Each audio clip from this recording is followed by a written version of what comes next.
আসসালামু আলাইকুম রহমতুল্লাহ বারাকাতুহু। সম্মানিত হাজিরিন, আমাদের মধ্যে অনেক ব্যক্তি রয়েছে, অনেক মানুষ আছে যারা সোমবারের দিন রোজা রাখে এবং শুক্রবারের দিন রোজা রাখে, সপ্তাহে দুদিন রোজা রাখে।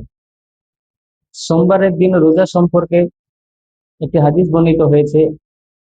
আন আবি কাতাদা আল আনসারী রাদিয়াল্লাহু তাআলা আনহু আন্না রাসূলুল্লাহ সাল্লাল্লাহু আলাইহি ওয়াসাল্লাম সুইলা আন সাওমিল ইসনাইনি ফাকালা ফীহি উরিদতু ওয়া ফীহি উনজিরা আলাইহি। হযরত আবু কাতাদা আল আনসারী রাদিয়াল্লাহু তাআলা আনহু থেকে বর্ণিত, রাসূল করিম সাল্লাল্লাহু আলাইহি ওয়াসাল্লামকে সোমবারের দিন রোজা সম্পর্কে জিজ্ঞাসা করা হলে তিনি বলেন, ওয়া ফীহি উলিদতু, এই দিনে আমি জন্মগ্রহণ করেছি। ওয়া ফীহি উনজিলা আলাইয়া, আর এই দিনে আমার প্রতি কোরআন অবতীর্ণ করা হয়েছে। সোমবারের দিন আমি জন্মগ্রহণ করেছি এবং সোমবারের দিন আমার প্রতি কোরআন অবতীর্ণ করা হয়েছে। আল্লাহ রসুল সাল্লাল্লাহু তাআলা আলাইহি ওয়াসাল্লাম তিনি সোমবারের দিন রোজা রাখতেন।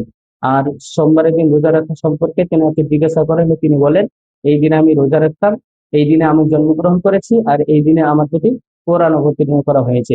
সম্মানিত হাজির দান করেন, আল্লাহ তাআলা যেন আমাদের সবাইকে সোমবারের দিন রোজা রাখার তৌফিক দান করেন। সকলে পড়ি আল্লাহুম্মা আমিন। আসসালামু আলাইকুম।